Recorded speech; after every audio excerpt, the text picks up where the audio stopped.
Welcome back, and we are on episode 11 of Lazarus. With only 6 days left in the show of the season 1 finale and only 2 weeks remaining, the only question I have is, will they deliver? Are they going to give us a cliffhanger, or are they going to come through in the clutch? But as we jump into episode 11, let me tell you what happened and my thoughts. So to start us off, we know the unsung hero, my favorite character in the entire series, Elaine. She is the one taking point. She chose to go to Pakistan, and the only way she was going to go is if Doug let her. So, Doug and Elaine, they finally land in Pakistan, and they're immediately on their search for the Popcorn Wizard. That is their number one goal. The one unsung hero, Elaine, the only thing she isn't telling us is she is starting to see the effects of Hitman. With only 6 days remaining, she is the first person to show what is happening, and you can see it by the redness in her face and a slight fever. Now, one thing you're going to see in this review is we're going to go back and forth between the 3 different characters. So, you have to understand who is all together. We have Elaine and Doug, we have Axel, of course, by himself, and then we have Leyland and Christine. So, as we swing back to America, we're finally going to see the battle of all battles, Axel versus the hidden Hitman. And as soon as they lock eyes, they come out in a ring of fire. Firing hot ones, literally. The Hitman lands on top of Axel's car and begins to shoot directly in his windshield. Now, we already know how the Hitman gets down. He had one of the hardest entrances of all time. But he's going against Axel, the main protagonist, the main character, the face of Lazarus. And I am ready to see it because Axel always wins. He is the main character. But I'm not sure about this one. I'm not sure it's going to be on this side because he's going to meet his arch nemesis.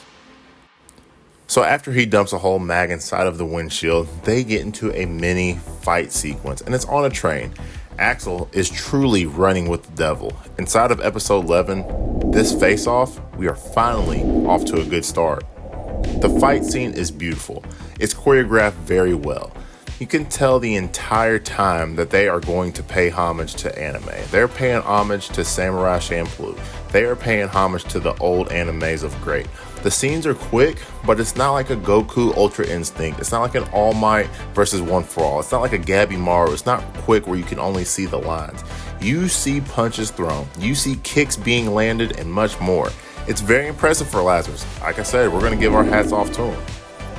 And as we jump into the other section with Dr. Hirsch, we get to see a little bit of a different side of her. She's been in the shadows. She's kind of been like the puppeteer, but as she goes to the U.S. Army, she begins to play poker on the side of her team, on the side for Axel, and ironically, Lazarus as a whole. It's an interesting change of events. It's not that she is pro or against them, but in episode, they are showing a different light to her. They're showing that she may actually care for the team. And I'm not sure if it's necessarily just because she doesn't want them to go to jail or if there's bigger sets of cards on the table, but maybe she's truly doing this for all of humanity. She doesn't care about NSA. She doesn't care about the CIA. She's talking about the human species as a whole. And that is why she's battling with the army to get some questions answered. She is telling them to back off whenever they are in Pakistan because they are inching closer and closer to the Popcorn Wizard and inevitably to our main character. Now, this anime is trying to wrap it up, and like in traditional anime fashion, we always know the last 2 or 3 episodes is where they throw their budget at. But we have to preface with this. Every single episode leading up in Lazarus has been slow. It's been a build-up. We're trying to figure out characters and their backstory. It seems that they are rushing it. So it seems like we are truly going to get the ending that we want with the cherry on top. We've got the great battle of Axel versus the Hitman. We have the rematch of the Popcorn Wizard versus my number one character, Elaine, and much more. And as we go to our main character with a few minutes remaining, you guys will see this battle is epic. They go from buses. They land in water. They're on boats. Axel versus the Hitman. And with a devastating blow, he gets hit with a fishing lure. It looks somewhat of a dagger. It goes directly through his sternum as Christine is running to his aid, firing a full auto rifle. Is this the death of Axel?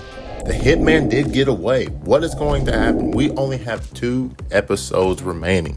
5 days left until Hapna eradicates planet Earth. Kind of beautiful. They're pushing it. We're getting the cherry on top. We need to see what happens. So that's episode 11. I'm going to give it again like a 6 out of 10. But hey, you can't give us everything yet, especially with 2 weeks remaining. But hope you all enjoy the review. Don't forget to like and subscribe. We're talking shit in the Discord. You know what to do there. I did my first live face cam. Make sure you check that out on my previous episode of the Gachikaru review. I'll see you guys on the next one. DT out.